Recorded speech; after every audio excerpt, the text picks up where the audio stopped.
Hello friends, मैं अमृता मिश्रा आप सभी का स्वागत करती हूँ। फ्रेंड्स, आपका दिन शुभ हो, मंगलमय हो।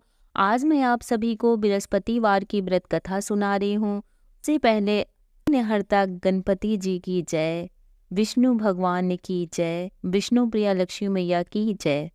व्रत कथा। प्राचीन समय की बात है। भारत में एक राजा राज्य करता था। वह बड़ा ही प्रतापी तथा दानी था। वह नित्य प्रति मंदिर में भगवत दर्शन करने जाता था। वह ब्राह्मण और गुरु की सेवा किया करता था। उसके द्वार से कोई भी याचक निराश होकर नहीं लौटता था। वह प्रत्येक गुरुवार को व्रत रखता एवं पूजन करता था। हर दिन गरीबों की सहायता करता था। परंतु यह सब बातें उसकी रानी को अच्छी नहीं लगती थी। वह न व्रत करती और न किसी को एक भी पैसा दान में देती थी। वह राजा से भी ऐसा करने को मना किया करती थी। एक समय की बात है कि राजा शिकार खेलने वन को चले गए। घर पर रानी और दासी थी। उस समय गुरु बृहस्पति साधु का रूप धारण कर राजा के दरवाजे पर भिक्षा मांगने आए। साधु ने रानी से भिक्षा मांगी तो वह कहने लगी, हे साधु महाराज, मैं इस दान और पुण्य से तंग आ गई हूँ। इस कार्य के लिए तो मेरे पति देव ही बहुत हैं। अब आप ऐसी कृपा करें कि सारा धन नष्ट हो जाए तथा मैं आराम से रह सकूं। साधु रूपी बृहस्पति देव ने कहा, हे देवी, तुम बड़ी विचित्र हो। संतान और धन से कोई दुखी नहीं होता है, इसको सभी चाहते हैं। पापी भी पुत्र और धन की इच्छा करता है। अगर तुम्हारे पास धन अधिक है तो भूखे मनुष्यों को भोजन कराओ, प्याऊ लगवाओ, ब्राह्मणों को दान दो, धर्मशालाएं बनवाओ, कुआं, तालाब, बावड़ी, बाग बगीचे आदि का निर्माण कराओ तथा निर्धनों की कुंवारी कन्याओं का विवाह कराओ,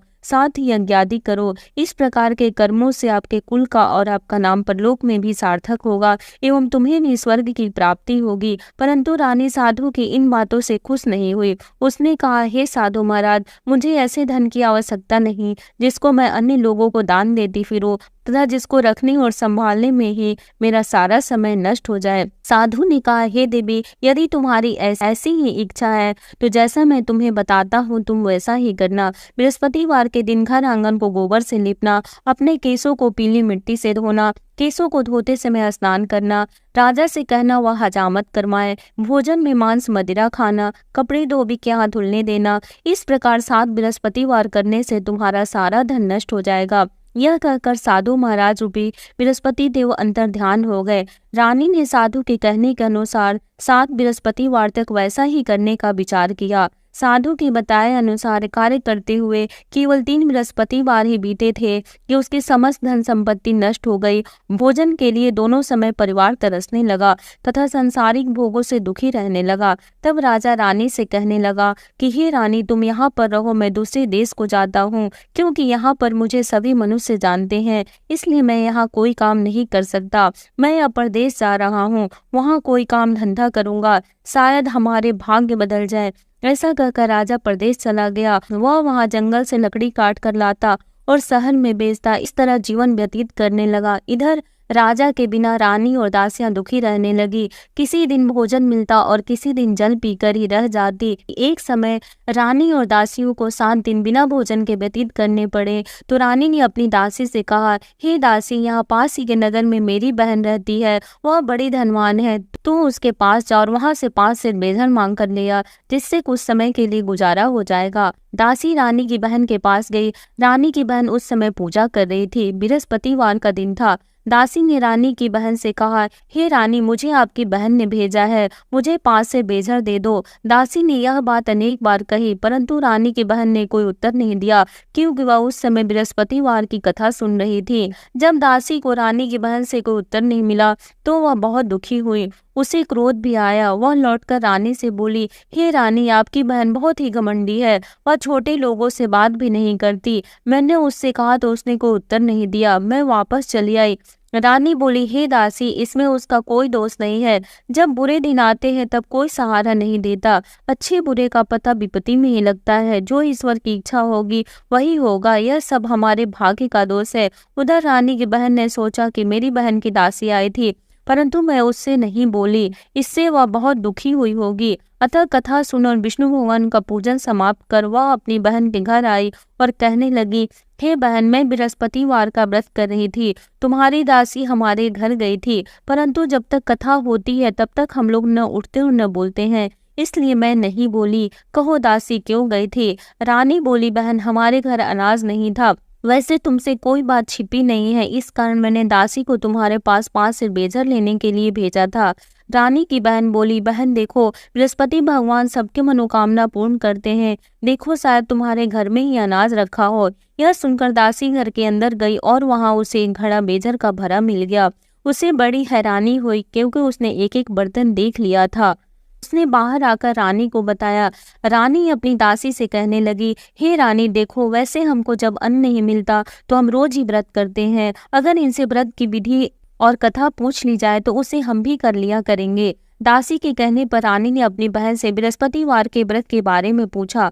उसकी बहन ने बताया, हे रानी बहन, बृहस्पतिवार को सूर्योदय से पूर्व उठकर स्नान करके बृहस्पतिवार का व्रत करना चाहिए, लेकिन उसे सिर नहीं धोना चाहिए। बृहस्पतिवार के व्रत में चने की दाल और मुनक्कुश से विष्णु भगवान के केले के वृक्ष की जड़ से भोजन करें तथा दीपक जलावें। उस दिन एक ही समय भोजन करें। भोजन पीले खाद्य पदार्थों का करें तथा सुने। इस प्रकार करने से गुरु भगवान प्रसन्न होते हैं, अन्न पुत्र धन देते हैं। इस तरह व्रत और पूजन की विधि बताकर रानी की बहन अपने घर लौट गई। रानी और दासी दोनों ने निश्चय किया कि वे बृहस्पति देव भगवान का पूजन जरूर करेंगी। 7 दिन बाद जब बृहस्पतिवार आया तो उन्होंने व्रत रखा। घुड़साल में जाकर चना और गुड़ पिलाई तथा उसकी दाल से केले की जड़ में विष्णु भगवान का पूजन किया। अब भोजन कहाँ से आए? दोनों बड़ी दुखी हुई, परंतु उन्होंने व्रत किया था, इस कारण बृहस्पति देव भगवान प्रसन्न थे। वे एक साधारण व्यक्ति के रूप में 2 थालों में सुंदर पीला भोजन लेकर आए और दासी को देकर बोले, हे दासी, यह भोजन तुम्हारे और रानी के लिए है, तुम दोनों करना। दासी भोजन पाकर बड़ी प्रसन्न हुई और रानी से बोली, हे रानी जी, भोजन कर लो। रानी को भोजन आने के बारे में कुछ पता नहीं था, इसलिए वह दासी से बोली, जा तू ही भोजन कर कि तू हमारी व्यर्थ में हंसी उड़ाती है। दासी बोली, एक व्यक्ति अभी भोजन दे गया है। रानी कहने लगी, वह भोजन तेरे लिए ही दे गया है, तू ही भोजन कर। दासी ने कहा, वह व्यक्ति हम दोनों के लिए 2 थालों में भोजन दे गया है, इसलिए मैं और आप दोनों ही साथ साथ भोजन करेंगी। फिर दोनों ने गुरु भगवान को नमस्कार कर भोजन प्रारंभ किया। उसके बाद से वे प्रत्येक बृहस्पतिवार को गुरु भगवान का व्रत और पूजन करने लगी। बृहस्पति भगवान की कृपा से उनके पास धन हो गया, परंतु रानी फिर पहले की तरह से आलस्य करने लगी। तब दासी बोली, देखो रानी, तुम पहले भी इस प्रकार आलस्य करती थी, तुम्हें धन को रखने में कष्ट होता था, इस कारण सभी धन नष्ट हो गया। अब गुरु भगवान की कृपा से धन मिला है तो फिर तुम्हें आलस्य होता है। बड़ी मुसीबतों के बाद हमने यह धन पाया है, इसलिए हमें दान पुण्य करना चाहिए। तुम भूखे मनुष्यों को भोजन कराओ, प्याव लगवाओ, ब्राह्मणों को दान दो, कुआं, तालाब, बावड़ी आदि का निर्माण करवाओ, मंदिर पाठशाला बनवाकर दान दो, कुंवारी कन्याओं का विवाह करवाओ, धन को शुभ कार्यों में खर्च करो, जिससे तुम्हारे कुल का यश बढ़े तथा स्वर्ग प्राप्त हो और पितृ प्रसन्न हो। दासी की बात मानकर रानी ने इसी प्रकार के कर्म करने प्रारंभ किए, जिससे उनका काफी यश फैलने लगा। एक दिन रानी और दासी आपस में विचार करने लगी कि न जाने राजा किस दशा में होंगे, इनकी कोई खोज खबर नहीं है। गुरु भगवान से उन्होंने प्रार्थना की और भगवान ने रात्रि में राजा को स्वप्न में कहा, हे राजा उठ, तेरी रानी तुझको याद करती है, अब अपने देश को लौट जा। राजा प्रातः काल उठकर जंगल से लकड़ियां काटकर जाने के लिए जंगल की ओर चल पड़ा। जंगल से गुजरते हुए वह सोचने लगा, रानी की गलती से कितने दुख भोगने पड़े, राजपाट छोड़कर उसे जंगल में आकर रहना पड़ा, जंगल से लकड़ियां काटकर उन्हें बेचकर गुजारा करना पड़ा। उसी समय उस जंगल में बृहस्पति देव एक साधु का रूप धारण कर आए और राजा के पास आकर बोले, हे लकड़हारे, तुम इस सुनसान जंगल में किस चिंता में बैठे हो, मुझे बतलाओ। यह सुन राजा के नेत्रों में जल भर आया और साधु की पन्ना कर बोला, हे प्रभु, आप सब कुछ जानने वाले हैं। इतना कहकर राजा ने साधु को अपनी संपूर्ण कहानी सुना दी। महात्मा तो स्वभाव से ही दयालु होते हैं। वे राजा से बोले, राजा, तुम्हारी पत्नी ने बृहस्पति देव के प्रति अपराध किया था, जिसके कारण तुम्हारी यह दशा हुई। अब तुम किसी प्रकार की चिंता मत करो, भगवान तुम्हें पहले से अधिक धन देंगे। देखो, तुम्हारी पत्नी ने बृहस्पतिवार का व्रत करना प्रारंभ कर दिया है। अब तुम भी बृहस्पतिवार का व्रत करके चने की दाल, गुड़ और जल को लोटे में डालकर केले के पत्ते से भगवान विष्णु का पूजन करो, फिर कथा कहो या सुनो, भगवान तुम्हारी सब कामनाओं को पूर्ण करेंगे। साधु को प्रसन्न देखकर राजा बोला, हे प्रभु, मुझे लकड़ी बेचकर इतना पैसा नहीं बचता जिससे भोजन करने के उपरांत कुछ बचा सकूं। मैंने रात्रि में अपनी रानी को व्याकुल देखा है, मेरे पास कोई साधन नहीं जिससे समाचार जान सकूं। फिर मैं बृहस्पतिवार की कौन सी कहानी कहूँ या सुनूं, मुझको तो कुछ भी मालूम नहीं है। साधु ने कहा, हे राजा, तुम किसी बात की चिंता मत करो। बृहस्पतिवार के दिन तुम रोजाना की तरह लकड़ियां लेकर शहर को जाओ। तुम्हें रोज से दुगना धन प्राप्त होगा, जिससे तुम भली भांति भोजन कर लोगे तथा बृहस्पति देव की पूजा का सामान भी आ जाएगा। बृहस्पति देव की कथा इस प्रकार है। बृहस्पति देव की कथा। प्राचीन काल में एक बहुत ही निर्धन ब्राह्मण था। उसकी कोई संतान नहीं थी। वह नित्य पूजा पाठ करता, परंतु उसकी स्त्री बहुत मलिनता के साथ रहती थी। वह न स्नान करती और न किसी देवता का पूजन करती। प्रातः काल उठते ही सर्वप्रथम भोजन करती, बाद में कोई अन्य कार्य करती। ब्राह्मण देवता बहुत दुखी रहते थे। पत्नी को बहुत समझाते, किंतु उसका कोई परिणाम न निकला। भगवान के अनुकंपा से एक समय उस ब्राह्मण की पत्नी गर्भवती हुई और 10वें महीने एक सुंदर कन्या को जन्म दिया। निर्धन ब्राह्मण कन्या के जन्म से बहुत दुखी हुआ। धीरे धीरे ब्राह्मण की कन्या बड़ी होने लगी। बचपन से ही उस कन्या की रुचि भगवान विष्णु की पूजा में थी। वह प्रातः काल उठते ही स्नान आदि करके भगवान विष्णु की पूजा करने मंदिर में जाती थी। बृहस्पतिवार को व्रत करके विधिवत पूजा पाठ करती थी। पूजा पाठ के बाद वह पढ़ने के लिए पाठशाला में जाती थी। घर से चलते हुए वह मुट्ठी भर जौ साथ लेकर जाती थी और पाठशाला के रास्ते में थोड़े थोड़े जौ गिराती जाती थी। जब वह पाठशाला से घर लौटती तो जौ के वह दाने सोने में बदले हुए मिलते थे। लड़की सभी सोने के दाने बिन लाती थी। एक दिन जब सोने के दानों को साफ कर रही थी तो उसकी माँ ने कहा, बेटी, सोने के दाने साफ करने के लिए सोने का सूप भी होना चाहिए। अगले दिन बृहस्पतिवार था। उसने भगवान बृहस्पति देव जी की पूजा करते हुए प्रार्थना की, हे भगवान, यदि मैंने आपका व्रत विधिवत किया हो तो मुझे सोने का सूप दे दो। भगवान बृहस्पति देव ने उसकी मनोकामना पूरी करने का वचन दिया। पाठशाला से लौटते समय उसे रास्ते में सोने का सूप पड़ा हुआ मिला। घर लौटकर सोने का सूप अपनी माँ को दिखाकर वह सोने के दाने साफ करने लगी। उसी समय नगर का राजकुमार उसके घर के पास से गुजरा। उस सुंदर लड़की को सोने के सूप में जौ साफ करते देख राजकुमार उस पर मोहित हो गया। महल में लौटकर राजकुमार ने राजा से उस लड़की से विवाह करने की इच्छा प्रकट की तो राजा ने ब्राह्मण को महल में बुलाकर राजकुमार से उसकी लड़की की बात कही। ब्राह्मण तैयार हो गया। धूमधाम से उस लड़की का विवाह राजकुमार से हो गया। दुल्हन बनकर ब्राह्मण की लड़की महल में चली गई। लड़की के चले जाने से ब्राह्मण फिर निर्धन हो गया। उसे कई कई दिन भोजन भी नहीं मिलता था। बहुत दुखी होकर ब्राह्मण एक दिन अपनी लड़की के पास गया। अपने पिता से निर्धनता का समाचार सुनकर उसे बहुत सा धन देकर पिता को विदा किया। उस धन से ब्राह्मण के कुछ दिन तो आराम से गुजर गए, लेकिन जल्दी ही फिर भूखों मरने की हालत हो गई। ब्राह्मण अपनी लड़की से धन लेने के लिए फिर महल में पहुंचा। लड़की ने पिता की बुरी हालत देखकर कहा, पिताजी, आखिर आप कब तक मुझसे धन लेकर जीवन यापन करेंगे? आप कोई ऐसा उपाय क्यों नहीं करते जिससे आपका घर धन संपत्ति से भर जाए? ब्राह्मण ने कहा, मैंने तेरी माँ को बहुत समझा लिया, पर उसकी समझ में कुछ नहीं आता। उसका फुहड़पन नष्ट हो तो घर की निर्धनता भी दूर हो जाएगा। तब कुछ सोचकर लड़की ने पिता से कहा, पिताजी, आप कुछ दिनों के लिए माँ को मेरे पास छोड़ जाओ। तब कुछ सोचकर ब्राह्मण पत्नी को लड़की के पास महल में छोड़ आया। लड़की ने अपनी माँ से कहा, माँ, तुम प्रातःकाल उठकर स्नान आदि करके भगवान बृहस्पति देव विष्णु जी की पूजा अवश्य करना। पूजा करने से तुम्हारी निर्धनता अवश्य दूर हो जाएगी। लेकिन उसकी माँ ने उसकी कोई बात नहीं मानी। तब क्रोधित होकर लड़की ने अपनी माँ को कक्ष में बंद कर दिया। सूर्योदय के समय माँ को उठाकर जबरदस्ती उससे स्नान कराया और फिर मंदिर में ले जाकर भगवान बृहस्पति देव की पूजा कराई। कुछ दिनों तक ऐसा करने से माँ की बुद्धि में परिवर्तन हुआ और वह स्वयं बृहस्पतिवार का व्रत रखने लगी। उसके व्रत रखने से ब्राह्मण के घर में भगवान विष्णु के अनुकंपा से धन की वर्षा होने लगी। दोनों पति पत्नी धन संपत्ति पाकर आनंद पूर्वक जीवन यापन करते हुए विष्णु धाम को चले गए। लकड़हारा बन राजा ने उन साधु से भगवान बृहस्पति देव जी की यह कथा सुनकर बृहस्पतिवार का व्रत करके भगवान विष्णु की पूजा की। उस दिन से उसके सभी क्लेश दूर हो गए। लेकिन अगले बृहस्पतिवार को कामकाज में अधिक व्यस्त रहने के कारण उसने भगवान बृहस्पति देव जी का व्रत नहीं किया। भगवान बृहस्पति देव लकड़हारे से क्रोधित हो गए और उसे भूल की सजा दी। उस दिन नगर के राजा ने नगर में घोषणा करके सबको सूचित किया, प्रत्येक नागरिक मेरे महल में भोजन करने आए। जो नहीं आएगा उसे अपराधी मानकर भारी दंड दिया जाएगा। लकड़हारा बने राजा ने उस नगर के राजा की घोषणा तो सुनी, लेकिन जंगल से लकड़ी काट कर लाने और उन्हें बेचने में देर हो जाने के कारण वह समय पर महल में भोजन करने नहीं जा सका। अतः राजा के सैनिक लकड़हारे को पकड़कर महल में ले गए। राजा ने उसे महल के कक्ष में बैठाकर भोजन कराया। उस कक्ष में खूंटी पर रानी का सोने का हार लटका हुआ था। लकड़हारा अकेला उस कक्ष में भोजन कर रहा था। तभी उसने एक आश्चर्यजनक घटना घटती देखी। देखते ही देखते वह खूंटी हार को निकल गई। थोड़ी देर बाद राजा ने हार को गायब देखा तो लकड़हारे को कारावास में डलवा दिया। लकड़हारा मन ही मन अपने भाग्य को कोसने लगा। तभी उसे जंगल में मिले साधु का स्मरण हो आया। थोड़ी देर में भगवान बृहस्पति देव सन्यासी के रूप में उसके सामने प्रकट हुए और कहा, हे लकड़हारे, तूने भगवान बृहस्पति देव की पूजा नहीं की, इसी कारण तुम्हें कष्ट हुआ है।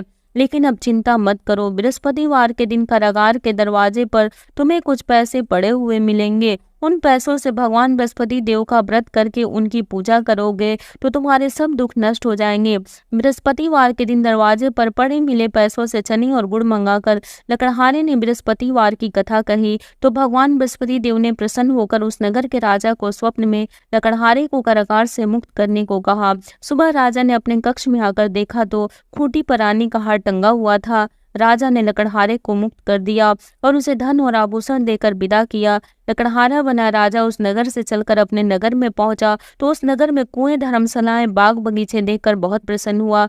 राजा ने किसी से पूछा, ये कुएं, धर्मशालाएं किसने बनवाई हैं? सबने उसे बताया कि यह सब रानी और उसकी दासी ने बनवाए हैं। राजा महल में पहुंचा तो रानी ने उसका भव्य स्वागत किया। तब राजा ने निश्चय किया कि सप्ताह में एक बार तो सभी बृहस्पति देव का व्रत तथा पूजन करते हैं, परंतु मैं प्रतिदिन व्रत किया करूंगा तथा दिन में 3 बार कथा कहा करूंगा। अब राजा हर समय दुसाले में चने की दाल बांधे रहता तथा दिन में 3 बार बृहस्पति देव की कथा कहता। कुछ दिनों के बाद राजा को अपनी बहन की याद आई। एक दिन घोड़े पर सवार होकर राजा अपनी बहन से मिलने चल दिया। अभी राजा नगर के बाहर पहुंचा ही था कि उसने कुछ लोगों को एक 100 को ले जाते हुए देखा।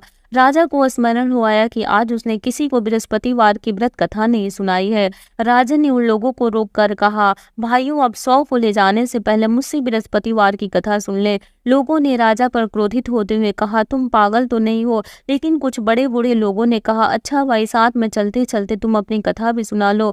राजा ने चलते हुए आधी कथा ही सुनाई थी कि 100 हिलने लगा। राजा की पूरी कथा सुनाते ही 100 उठकर बैठ गया। लोगों ने हैरानी से दांतों तले उंगली दबाई और अगले बृहस्पतिवार से भगवान बृहस्पति देव का व्रत करने व कथा सुनने का निश्चय कर लिया। अब घोड़े पर सवार राजा चलते हुए किसान के पास पहुंचा। किसान अपने खेत में हल चला रहा था। राजा ने कहा, अरे भाई, मुझसे बृहस्पतिवार की कथा सुन लो। किसान झुंझला कर बोला, अरे भाई, देख नहीं रहे, जितनी देर तक तुम्हारी कथा सुनूंगा उतनी देर में तो पूरे खेत में हल चला लूंगा। राजा निराश होकर चलने लगा।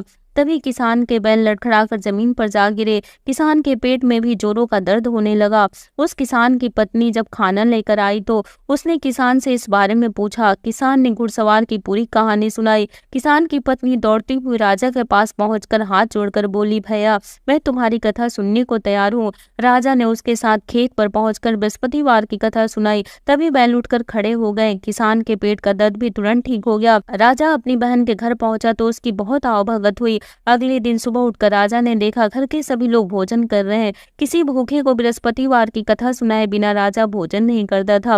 उसने बहन से कहा, बहन, क्या घर में कोई ऐसा व्यक्ति है जिसने अभी तक भोजन न किया हो? उसकी बहन बोली, भैया, हमारे घर में तो क्या आपको पूरे नगर में कोई ऐसा व्यक्ति नहीं मिलेगा जिसने सुबह सुबह भोजन नहीं किया हो। तब राजा ने बहन के घर से निकलकर उस नगर में बिना भोजन किए व्यक्ति की तलाश की। एक गणरीय के घर में उसका बेटा बीमार होने के कारण भूखा रह गया था। राजा ने उसको जाकर बृहस्पतिवार की कथा सुनाई। कथा सुनते सुनते गणरीय का बेटा बिल्कुल ठीक हो गया।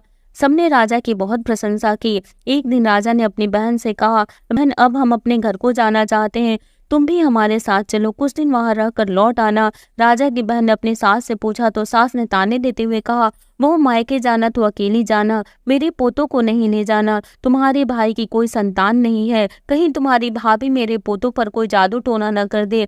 दूसरे कक्ष में बहन की सास की बातें सुनकर राजा दुखी मन से अकेला ही अपने नगर को लौट गया। रानी ने राजा से कहा, आप तो अपनी बहन को साथ लाने की बात कहकर गए थे, फिर बहन को साथ क्यों नहीं लाए? तब राजा ने दुखी होते हुए कहा, रानी, हम निसंतान हैं, इसलिए कोई हमारे घर आना पसंद नहीं करता। रानी ने राजा को समझाया, हे प्राणनाथ, हमें बृहस्पति देव ने सब कुछ दिया है, अब भगवान बृहस्पति देव हमें संतान भी अवश्य देंगे। बृहस्पतिवार को विधिवत व्रत करते हुए राजा रानी ने भगवान बृहस्पति देव से संतान के लिए प्रार्थना की। कुछ दिनों के बाद उन्होंने स्वप्न में दर्शन देते हुए कहा, हे राजन, तेरी मनोकामना अवश्य पूरी होगी। 1 सप्ताह बाद ही रानी गर्भवती हो गई। 10वें महीने रानी ने एक सुंदर पुत्र को जन्म दिया। राजा रानी जीवन पर्यंत बृहस्पतिवार का व्रत करते रहे। उनके घर में धन की वर्षा होती रही। इस तरह आनंद पूर्वक जीवन यापन करते हुए राजा रानी भगवान बृहस्पति देव जी की अनुकंपा से मोक्ष को प्राप्त करके सीधे वैकुंठ धाम पहुंच गए। बृहस्पतिवार को विधिवत व्रत करके जो स्त्री पुरुष भगवान विष्णु की पूजा करते हैं, भगवान उनकी सभी मनोकामनाएं पूरी करते हैं। एक बार बोलो विष्णु भगवान की जय। विष्णु प्रिया लक्ष्मी मैया की जय। बृहस्पति देव की आरती। ओम जय बृहस्पति देवा स्वामी जय बृहस्पति देवा, छीने छीने भोग लगाऊं कदली फल मेवा। ओम जय बृहस्पति देवा, तुम पूर्ण परमात्मा तुम अंतर्यामी, जगत पिता जगदीश्वर तुम सबके स्वामी। ओम जय बृहस्पति देवा, चरणामृत निज निर्मल सब पातक हरता, सकल मनोरथ दायक कृपा करो भरता। ओम जय बृहस्पति देवा, तन मन धन अर्पण कर जो जन शरण पड़े, प्रभु पर गठ तब हो कर आकर द्वार खड़े। ओम जय बृहस्पति देवा, दीन दयाल दयानिधि भक्तन हितकारी, पाप दोष सब हरता भव बंधन हारी। ओम जय बृहस्पति देवा, सकल मनोरथ दायक सब संशय हारी, विषय विकार मिटाओ संतन सुखकारी। ओम जय बृहस्पति देवा, जो कोई आरती तेरी प्रेम सहित गावे, ज्येष्ठानंद आनंद सो निश्चय पावे। जय बृहस्पति देवा स्वामी जय बृहस्पति देवा। एक बार बोलो बृहस्पति भगवान की जय। विष्णु प्रिया लक्ष्मी माता की जय।